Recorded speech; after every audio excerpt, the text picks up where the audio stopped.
Hello again. This is kind of the review of the critiques, etc., of your process speech. Let's review a couple of things because this won't take too long. First of all, the process speech length, according to what is posted in session 5 under the process speech, was to be 5 to 7 minutes. The points are 100 points. And the process speech is a kind of a chronological speech. It's January, February, March, step 1, step 2, step 3, that kind of a thing. At the same time you're doing all of that, you have to remember what I have told you consistently in this class, and that is, this is the only shot I ever want to see. Straight in, this shot, roughly bust line to an inch or two above your head. The only shot. So your challenge in doing this is either you have to do something close up without changing the shot, and some of you didn't do that, or you have PowerPoint pictures or examples that you can show that are not you're moving the camera. Now remember, I said never but never zoom in or out, left or right, up or down. So this is the only shot. And you only shoot straight in. Many of you are shooting up and in. So the camera's down there, and you're looking down when you're talking. The camera should be on a tripod. It should never move. Don't pick it up. Don't move it. Don't move it up and down, any of that. So these are fundamentals of how this is all supposed to work.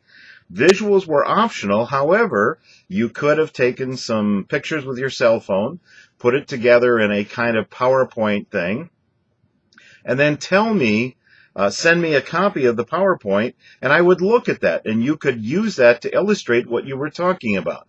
A couple of other things, and we'll get to later, but that's basically it. You needed a speaking outline and a preparation outline. There are examples. In your sessions. So please look at those and follow those. They need to be labeled and turned in. All right, sources were optional. Visual aids were optional. And so the biggest issue is the length of the speech and the lack, or the maybe the best way to express it is the proper preparation of the outlines. So let's get started here. We'll start with gems. Gems, you were the only one that hit the time function of 5 to 7 minutes. You have a fair number of problems. You are shooting up into your face. Never. You have a bright window behind you, and that makes the iris of the camera do this. I've talked about this. No bright lights in the picture, no shiny things in the picture, no patio doors behind you or to the side of you, because the iris of the camera will close down, and when it does that, I can't see your eyes. And if I can't see your eyes, that's essential in a speech. Some of you, I can kind of see one eye, but the other eye is in the shadow. So again, it's where the light is coming from. Get light coming into your face. That's crucial. But don't have the light in the camera shot, because if you do that, it irises down and won't be able to see you. And when you have a door over your shoulder with a bright light coming through it, or a patio door, or a light just above your head, and you're shooting up into that light, okay. You had a disrupted flow. You seemed very distracted by something to your left through this entire speech. There were a lot of distracting noises, a child that was audible in the background, and you seem to be rattled by that. You need to be in control when you give a speech and make sure that everything is working the way you want it to work. There were no outlines, and there was only one really long small type font narrative that was pretty much word for word what you said. So the outlines are lacking. This was a good topic. Perhaps it would be a little more on the informative side than the process side.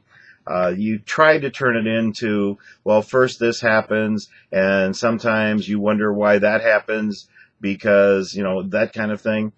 What you want to do is you want, and the best one, and we talked about this a little bit, the best thing to do is look at a cooking show. Step 1, step 2, step 3. And they never show you putting the flour into the measuring cup. They always just dump it in to the big bowl or pan or whatever they're doing. So you need to look at it that way. Your speech was completed within time limit. Credibility. Establish your credibility immediately. Who are you to be speaking on that topic with any authority at all? I presume perhaps you work in one of those places. Get that right up front when you do that. All right, next up is Faye. Faye, you went way too long. 5 to 7 minutes. You went 9 minutes and 35 seconds. You're shooting up into a bright light. You have the wrong shot composition. You have, in addition to shooting up into a light, over your shoulder there's a door with a window in it, and that's causing problems. Stand still when you speak. You bounce a little bit sometimes when you are talking. Your flow is disjointed. The camera is kind of flashing in and out of focus. I'm not exactly sure. It could be when you move a little bit, the more light that gets into the camera lens, it's trying to adjust for that. That could be the cause. I'm not exactly sure. Some of your actions with the knife are borderline dangerous. You're holding a sharp knife, you got something in your hand and you're cutting. I don't think you'll see too many safety experts that would say that's a smart thing to do. Down on a cutting board, fine, but now you've got the problem of how do I show the cutting board and still have this shot? And you can't zoom out to show the cutting board, this shot. All right, so there are a lot of challenges, and that's why PowerPoint comes into range. You know, because you mentioned in your speech you didn't have a spoon, you had to leave and go and get the spoon. Have all of your equipment laid out. It's chronological. You know what order you're going to need everything in. Have it all laid out and go and pick it up. You have a light tisk. Now, you also elongate your words all through this speech. Strawberries. You talk about raspberries. You talk about a way of doing things. Should, to, off, edge, skin. And when you end it, you kind of end it up in pitch. Strawberries. I can't duplicate it per se, but listen to your speech. And that's a lesson for everyone. Look at the speeches before you say, okay, that's it, I'm sending it in. Look at them. Look at what I'm saying. If you can't see your face, if there are bright lights behind you, you're shooting up into it, redo it. Send me the one that's good. In a classroom, you get one chance. I don't know how many versions of this speech you've done at home before you send it to me. So get it good. Send it to me. It helps your grade. What else? Let's talk about some of the things you did. You established your credibility. Way to go. And that's good. We need to do that. You did a decent job with the visuals that you had, trying to get them up high and stuff like that. But it's a difficult challenge, and that's part of this speech, is doing that. All right, next up is Clock AA. You were exceedingly short, way short. You started with your camera on the floor, it looked like. Somebody picked it up. The noise of the picking up of the camera was atrocious.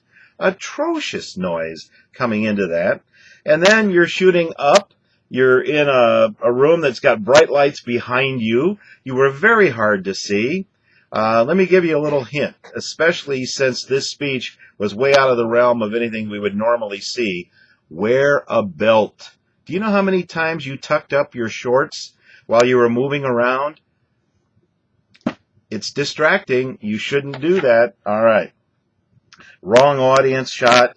You have the shooting into the bright light. It's hard to see your eyes and face because it's not this shot. It's like, you're at the back of the room with this camera shot that you have. The camera is constantly moving. I already mentioned you keep pulling up your shorts. Stand still when you talk. You have very noisy doors on the machines, and you slam them. Don't know that you have to do that, but it is really distracting. You often turned your back on your audience. Now, this was a good example of a process speech. I don't want to diminish that. This was a good process speech. You just had all of those other problems and mess-ups. So you have a very good speaking voice. You had a good concept here. You have a nice style when you speak. But you broke every rule that I've outlined in these little conversations and critiques for speeches. So what I suggest you do is call me in my office so we can talk and do that. You had excellent outlines. Your only problem was all of the stuff I've talked about and the length of your speech. Okay, as always, if you have any questions at all about what you should be doing and how to do it, call me. Let's talk. Let's talk before you lock in to anything, and we can save you a lot of time and effort and heartbreak. All right? These scores will be posted on Blackboard, and I will be sending out an Excel spreadsheet. One other quick thing. You must do every speech in this class in order to pass the class. You must. If you haven't done one of the speeches, you cannot. It says it in the syllabus. It's a statewide requirement that you do every speech. If you don't do them all, you fail the class. So if you haven't done one or more of the speeches, I strongly suggest you contact me immediately so we can talk about it. Don't send me an email. We need to talk about it. Okay? All right. If you have any other questions, give me a shout and we'll go from there, and have a good weekend.